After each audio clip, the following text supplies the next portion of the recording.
Hello दोस्तों, welcome to transition classes. तो friends, आशा રાખું છું તમે બધા મજામાં છો, મસ્ત છો। તો અત્યારે આવેલી જે જુનિયર નિરીક્ષકની ભરતી છે, તો એનું ઓનલાઈન ફોર્મ કેવી રીતના ભરવાનું છે એના વિશે આપણે આ વિડીયોની અંદર ચર્ચા કરતા જશું। સિમ્પલ તમારે ગૂગલ ફોર્મની અંદર પહેલા ઓજાસ લખી લેવાનું છે, બરાબર। ઓજાસની વેબસાઇટ ઉપર ફોર્મ ભરવાનું છે, એટલે આપણે ઓજાસ લખી અને ઓનલાઈન જોબ એપ્લિકેશન સિસ્ટમ ઉપર તમારે ક્લિક કરવાનું છે, જે પહેલા નંબરનું આવે, બરાબર। ત્યાર પછી તમે જો આ રીતના તમને વેબસાઇટ જોવા મળશે। હવે અહીંયા તમારે શું કરવાનું છે, સૌથી પહેલા તમારે જો એડ એપ્લિકેશન, બરાબર, ઓનલાઈન એપ્લિકેશનની અંદર એપ્લાય કરવાનું છે, બરાબર। હવે ત્યાં તમે એપ્લાય કરશો એટલે આવી રીતના તમારે અહીંયા સિલેક્ટ કરવાનું થશે। એમાં તમારે G3SBમાં જવાનું છે। G3SB ની અંદર જશો એટલે અહીંયા પહેલા જ નંબરની 253 નંબર જુનિયર ઇન્સ્પેક્ટર, બરાબર। આની આપણી જે વેબસાઇટ છે, બરાબર, જુનિયર ઇન્સ્પેક્ટર, એમાં તમારે એપ્લાય ઉપર ક્લિક કરવાનું છે। હવે એપ્લાય ઉપર તમે ક્લિક કરો છો, બરાબર, એટલે એક વસ્તુ ખાસ ધ્યાન રાખવાની છે, આવી રીતના તમને દેખાશે, બરાબર। તમે જો પહેલી વખત ફોર્મ ભરતા હોય તો તમારે આખું રજીસ્ટ્રેશન કરવાનું થશે। આગળ તમને સમજાવું, આવી રીતના એપ્લાય નાવ કરી દેવાનું, બરાબર। હવે એપ્લાય નાવ કરશો ને એટલે અહીંયા તમારે છે ને રજીસ્ટ્રેશન નંબર લખવાના થશે, રજીસ્ટ્રેશન નંબર અને બર્થ ડેટ, બરાબર। એટલે એપ્લાય વિથ OTR, એટલે વન ટાઈમ રજીસ્ટ્રેશન પહેલા તમે કરેલું હોય તો, બરાબર। એટલે જો તમે ઓજાસમાં પહેલી વખત રજીસ્ટ્રેશન કરેલું હોય તો તમારે સીધો તમારો રજીસ્ટ્રેશન નંબર અને બર્થ ડેટ નાખવાની થશે। એટલે તમારું જે ફોર્મ તમે ભરેલું છે ને આની પહેલાથી, તો બધું આવી જાય, ખાલી તમારે તમારી એજ્યુકેશનલ ડિટેલ્સ જ નાખવાની રહેશે। પણ જો તમે ફર્સ્ટ ટાઈમ ફોર્મ ભરો છો તો તમારે શું કરવાનું, અહીંયા ન્યૂ રજીસ્ટ્રેશન ઉપર ક્લિક કરવાનું। ન્યૂ રજીસ્ટ્રેશન ઉપર ક્લિક કરશો, બરાબર, એટલે આગળ વેબસાઇટ બીજી આપણે પાછું લોડ થશે।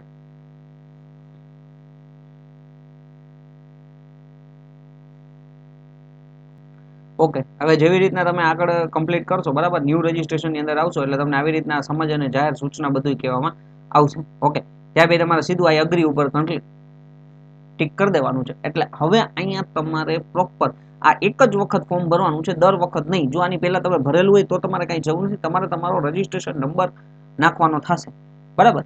હવે અહીંયા તમારે, બરાબર, તો અહીંયા મિસ્ટર, મિસ, મિસિસ, ડોક્ટર, જે કાંઈ પણ તમને લાગતું હોય, તમારી સરનેમ, ફર્સ્ટ નેમ, પછી તમારા ફાધર્સનું નેમ અથવા કોઈના લગ્ન થઈ ગયા હોય તો હસબન્ડનું નેમ, બરાબર।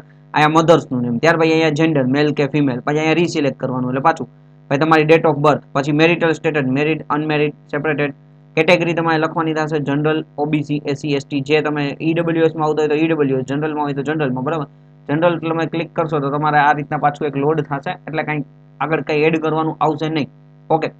પણ જો તમે કદાચ ઈડબ્લ્યુએસ કેટેગરી ટિક કરો છો તો તમારે ઈડબ્લ્યુએસ સર્ટિફિકેટ દેવાનું થશે, બરાબર। ઈડબ્લ્યુએસ સર્ટિફિકેટનો નંબર, સર્ટિફિકેટની ડેટ, પ્રમાણપત્ર આપનાર અધિકારી અને કયા રાજ્યમાંથી તમે કઢાવેલ છે। જો તમે એસસીમાં તમે ટિક કરો છો, બરાબર, તો એસસીની અંદર સેમ એઝ ઇટ ઇઝ તમારે આવશે કાસ્ટ સર્ટિફિકેટ આપવાનું થશે, કાસ્ટ સર્ટિફિકેટની ડેટ આપવાની થશે, અને અહીંયા કયા રાજ્યમાંથી કાઢવામાં આવે છે એ સેમ એસસીબીસીની અંદર એ તમે જુઓ તો એની અંદર તમારે કદાચ નોન ક્રિમિલેયર સર્ટિફિકેટ આપવાનું છે। નોન ક્રિમિલેયર સર્ટિફિકેટ છે તો ત્યાં તમારી પાસે કાસ્ટ સર્ટિફિકેટ હોય તો કાસ્ટ સર્ટિફિકેટ, એની ડેટ, પછી કયા રાજ્યમાંથી કઢાવવામાં આવે છે, નોન ક્રિમિનલની સર્ટિફિકેટ, બરાબર, નોન ક્રિમિનલ સર્ટિફિકેટની ડેટ અને પ્રમાણપત્ર આપનાર સત્તા અધિકારી, ઓકે। તો જ્યાંથી તમે કઢાવ્યું હોય ત્યાંથી તમારે મામલતદાર છે, તાલુકા ડેવલપમેન્ટ ઓફિસર કે જે કંઈ પૈકી કઢાવ્યું હોય તો એ પ્રમાણે તમારે ત્યાંથી કમ્પ્લીટ આ ડિટેલ્સ બધી ભરવાની છે, ઓકે। ત્યાર પછી તમારે તમારું સંપૂર્ણ પૂરેપૂરું એડ્રેસ એક વખત અહીંયા ભરી દેવાનું છે, ઓકે। રીટાઈપ અહીંયા તમારો મોબાઈલ નંબર, એટલે તમને અહીંયા એસએમએસ અલર્ટ મેળવવા માટે એસએમએસ, બરાબર, વેરીફાઈ માટે તમારો એસએમએસ અલર્ટ, અને અહીંયા તમારે તમારી નેશનાલિટી તો થઈ ગયું ઇન્ડિયન જ આવશે। આ બધું તમારું પ્રેઝન્ટ એડ્રેસ અને પરમાનન્ટ એડ્રેસ બધું વ્યવસ્થિત રીતે એકદમ પ્રોપર ભરવાનું છે, કારણ કે આમાંથી જ પછી બીજા બધા ફોર્મ તમારે અહીંથી બધી વ્યવસ્થા કોમન થઈ જશે, બરાબર। ખાલી પરીક્ષાના એજ્યુકેશન પ્રમાણે ફેરફાર કરવાનો થશે, ઓકે। ઈમેલ આઈડી તો જે ચાલતું હોય એ જ ઈમેલ આઈડી દેવાનું છે, બરાબર। ત્યાં તમને એની અંદર મેલ આવશે, રીટાઈપ ઈમેલ આઈડી કરવાનું છે, મોબાઈલ નંબર નાખવાનો છે। ત્યાર પછી તમારે અહીંયા અન્ય માહિતી, રમત ગમતના વધારાના ગુણ મેળવવા માટે, મતલબ તમે કોઈ સ્પોર્ટ્સ રમતા હોય, બરાબર, અને જો તમે એમાં નેશનલ લેવલ કે ત્યાં સુધી ગયા હોય તો તમારે યસ કરવાનું, ન હોય તો નો આવી જશે, બરાબર।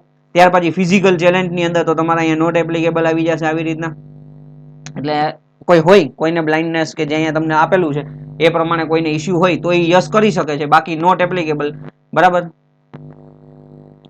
ઓકે। એક જ મિનિટ પાછું ચાલો, ઓકે। એટલે અહીંથી તમારે એમાં નોટ એપ્લિકેબલ, ફિઝિકલ ચેલેન્જમાં નોટ એપ્લિકેબલ કરી નાખવાનું છે।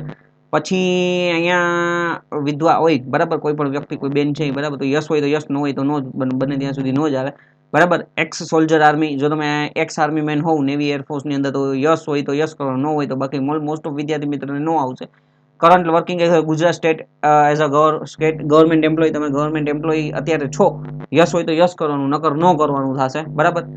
ત્યાર પછી તમે આગળ વધશો તો તમે કઈ કઈ લેંગ્વેજ તમે વાંચી શકો છો, તો ઇંગ્લિશ છે તો આપણે ઇંગ્લિશ વાંચી શકીએ છીએ, લખી શકીએ છીએ, બોલી શકીએ છીએ, બરાબર. ત્યાર પછી સેમ એઝ ઇટ ઇઝ હિન્દીની અંદર જે પ્રમાણે તમારી અનુકૂળતા હોય એ પ્રમાણે, બરાબર. તમને એમ થાય કે ભાઈ હું વાંચીને લખી શકું છું પણ બોલી નથી શકતો, તો આવી રીતના સ્પીકમાં ન કરવાનું, નકર હોય તો ભાઈ આવી રીતના વ્યવસ્થિત રીતે તમારે કમ્પ્લીટ કરી દેવાનું થશે, બરાબર.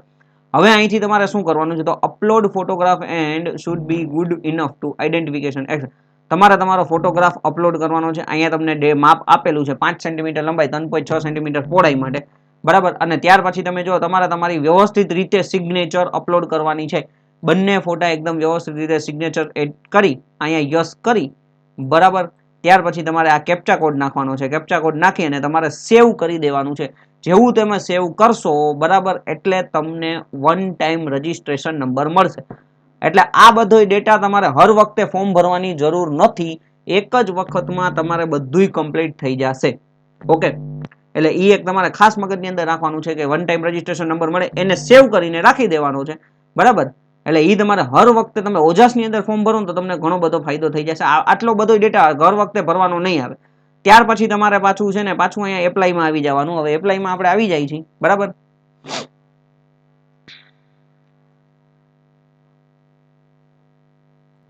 ઓકે, હવે તમે જેવા એપ્લાયની અંદર આવી જાવ છો એટલે બરાબર, એટલે અહીંયા સેમ એઝ ઇટ ઇઝ તમને ખબર છે G3SB આપણે લખવાનું થશે.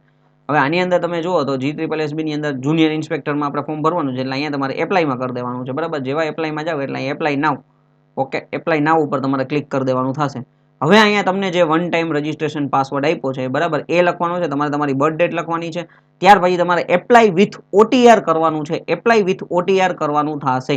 ઓકે, ઓકે ફ્રેન્ડ્સ, હવે તમે જેવું એપ્લાય વિથ OTR કરશો, બરાબર, ત્યાર પછી તમને આવું ફોર્મ ખુલી જશે. એમાં ઉપરની બધી જ વિગતો જે છે, બરાબર, એ તમારે સેમ બધી આવી જશે. ઓકે, ઉપરની બધી વિગતો છે એ તમારે સેમ આવી જશે, એટલે એ તમારે કાંઈ ભરવા નથી, એમાં કાંઈ ફેરફાર કરવા નથી. સીધું તમારે અહીંયા તમારું સિલેક્શન, મતલબ તમારું એજ્યુકેશનલ, બરાબર. તમે BE-BTech ઇલેક્ટ્રિકલ કર્યું હોય તો BE-BTech ઇલેક્ટ્રિકલ, બરાબર, ઇલેક્ટ્રોનિક્સ મિકેનિકલ, ત્યાર પછી તમે ડિપ્લોમા કરેલું હોય તો ડિપ્લોમા એન્જિનિયરિંગ, બરાબર. એ પ્રમાણે તમારે તમારી રીતે કરવાનું છે. પર્સન્ટેજ તમને કેટલા આવ્યા છે પર્સન્ટેજ નાખવાના છે. ક્લાસ રાખવાનો છે, ડિસ્ટિંક્શન હોય ડિસ્ટિંક્શન, ફર્સ્ટ હોય તો ફર્સ્ટ. ઇન્સ્ટિટ્યૂટ નેમ અને એક્ઝામ બોડીની અંદર તમારે ખાસ યાદ રાખવાનું છે. આપણા ગુજરાતના વિદ્યાર્થી હોય તો GTU અથવા ગુજરાત ટેકનોલોજીકલ યુનિવર્સિટી, GTU માંથી કરેલું હોય તો, બરાબર. બીજી યુનિવર્સિટી હોય, ડીમ યુનિવર્સિટી હોય તો તમારે તમારી યુનિવર્સિટી નામ આવશે. અહીંયા GTU આવશે. પાસિંગ યર સ્ટેટમાં તો ગુજરાત જ આવશે. પાસિંગ યર આપણું 2000 તમે જ્યારે કમ્પ્લીટ કર્યું હોય એ પ્રમાણે તમારા પાસિંગ યર, નંબર ઓફ ટ્રાયલ્સમાં 1, અને અહીંયા તમારે તમારા એનરોલમેન્ટ નંબર નાખવાના થશે. ક્લિયર? હવે જે લોકોએ પણ BE-BTech કરેલું છે તો એને અહીંયા આપણે જરૂરી લાયકાત મેળવ્યા બાદ અનુભવ, નોકરી, વર્ષનો, તારીખ, ક્રમ અનુસાર વિગત એ ભરવાની જરૂર નથી. પણ જો તમે મેઇન વસ્તુ એ છે કે જો તમે ડિપ્લોમા નાખશો, બરાબર, ડિપ્લોમા તમે એડ કરશો તો તમારે આ ફરજિયાત તમારે એડ કરવાનો થશે. ત્યાર પછી તમારે સીધું તમારે અહીંયા યસ કરી દેવાનું છે અને અહીંયા સેવ કરી દેવાનું થશે. ચાલો ડન, સેવ કરી દેવાનું થશે. અહીંયા સુધી તમારે કમ્પ્લીટ પ્રોપર પ્રોસિજર કરવાની છે. જે લોકોએ BE-BTech કરેલું હોય એને એક્સપિરિયન્સની જરૂર નથી, એ નહીં નાખશે તો એનું સેવ થઈ જશે. ડિપ્લોમા વાળા વિદ્યાર્થી મિત્રોએ ખાસ નાખવાનું છે. ઓકે, હવે જેવું તમે અહીંયા સેવ કરી નાખો છો, બરાબર, ઓકે, હવે જેવું તમે કમ્પ્લીટ ત્યાં સેવ કરી નાખો છો તે પછી તમને આવી રીતના G3SB 2017-18, મતલબ અહીંયા તો 2017-18 છે પણ આપણે અત્યારે 2024-25 આવી જશે. 2024-25 પછી અહીંયા તમારો એક નંબર આપ્યો હશે, એ નંબર તમારે સ્ક્રીનશોટ લઈ લેવાનો છે, એને કોપી કરી લેવાનો છે, બરાબર. તે પછી તમારે અહીંયા એપ્લિકેશન નંબર ઉપર ક્લિક કરવાનો, અહીંયા તમારે બર્થ ડેટ તમારે એડ કરવાની છે, અહીંયા કેપ્ચા કોડ નાખવાનો છે, બરાબર. અને ત્યાર પછી તમારે અહીંયા ઓકે કરવાનું છે. એટલે તમારી એપ્લિકેશન જે કન્ફર્મ, પણ ખાસ ધ્યાન રાખજો એની પહેલા તમારે પહેલા એડિટની અંદર તમારે કાંઈ ફેરફાર કરવા હોય તો તમે એડિટ કરી શકો છો. ફોટો સિગ્નેચર આપણે પહેલા કર્યા હોય તો જ તમારે ફોટો સિગ્નેચર છે એ અપલોડ કરેલા હોય તો, નકર અત્યારે પહેલી વખત જ્યારે રજીસ્ટ્રેશન વખતે ન કર્યા હોય તો અત્યારે પાછા ફોટો સિગ્નેચર તમે, અથવા પહેલેથી કરેલું હોય ને અત્યારે કોઈની ઈચ્છા છે કે મારા ફોટો સિગ્નેચર બદલાવા છે તો તમે બદલાવી શકો છો, બરાબર. ત્યાર પછી અહીંયા કન્ફર્મ કરી તમારે તમારું ફોર્મ અમને PDF ડાઉનલોડ થશે એ તમને જોવા મળશે. એકદમ 2-3 વખત વાંચી પછી તમારે ઓકે કન્ફર્મ કરવાનું છે. એક વખત અરજી કન્ફર્મ થઈ ગઈ તે પછી તમારે કાંઈ ફેરફાર નહીં થાય, બરાબર. એક વખત અરજી કન્ફર્મ થઈ ગઈ પછી કાંઈ ફેરફાર થઈ શકશે નહીં. જેવું તમારી અરજી કન્ફર્મ થઈ જાય તે પછી તમારે અહીંયા ફીઝ એપ્લિકેશન ફોર્મની અંદર ક્લિક કરવાનું થશે, બરાબર. અરજી કન્ફર્મ થઈ ગયા પછી PDF તમને આવી જશે ને, PDF ની અંદર, ઓકે,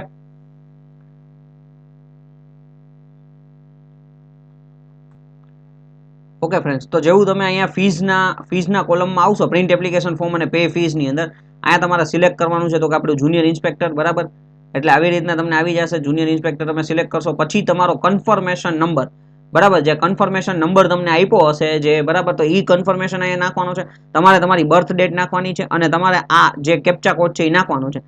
પછી ઓનલાઈનમાં જ ખાસ ધ્યાન રાખજો, પ્રિન્ટ એપ્લિકેશન ઓનલાઈન પેમેન્ટ મોડની અંદર ઓનલાઈન પેમેન્ટમાં કરી, બરાબર, અને ત્યાંથી ફી તમારે આગળ પે કરવાની થશે. જેવી તમે ફી પેમેન્ટ કરી લેશો એટલે અહીંયા ખાસ ધ્યાન રાખજો, જો પ્રિન્ટ એપ્લિકેશન ફોર્મ તો તમારું એપ્લિકેશન ફોર્મ છે એ પ્રિન્ટ કરી લેજો.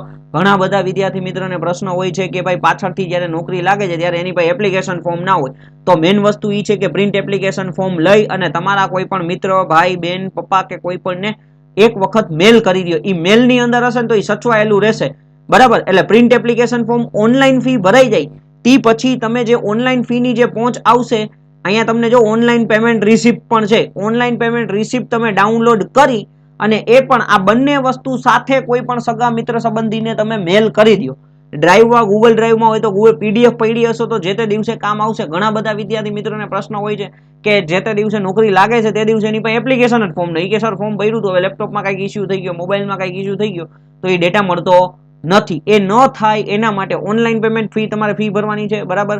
તો એ ફી ભરી કન્ફર્મ થઈ જાય એટલે સીધું તમારે અહીંયા રિસિપ્ટ ડાઉનલોડ કરી લેવાની છે. બે વસ્તુ ઓનલાઈન પેમેન્ટ અને એપ્લિકેશન ફોર્મ તમારે સાચવીને રાખવાનું છે, ખાસ ધ્યાન રાખવાનું છે, બરાબર. તો આ રીતના એકદમ ઇઝીલી તમારે ફોર્મ ભરવાનું છે, કાંઈ અઘરું નથી. વ્યવસ્થિત રીતે તમારે ફોર્મ ભરી અને એક એક વસ્તુ પ્રોપર ચેક કરવાની, કાંઈ ભૂલ ન થાય, બરાબર. કન્ફર્મ થઈ ગયા પછી કાંઈ ફેરફાર નહીં થઈ શકે. એડિટ એની પહેલા તમારે કાંઈ એડિટ કરવું હોય તો તમે કરી શકો છો, ફેરફાર કરવો હોય તો. એટલે બે વખત ચેક કરીને ફોર્મ ભરવું. ઓકે, બાકી કાંઈ પણ ક્વેશ્ચન હોય તો તમે કમેન્ટ કરજો. Thank you for watching this video. Like, share and subscribe transient classes. Thank you friends.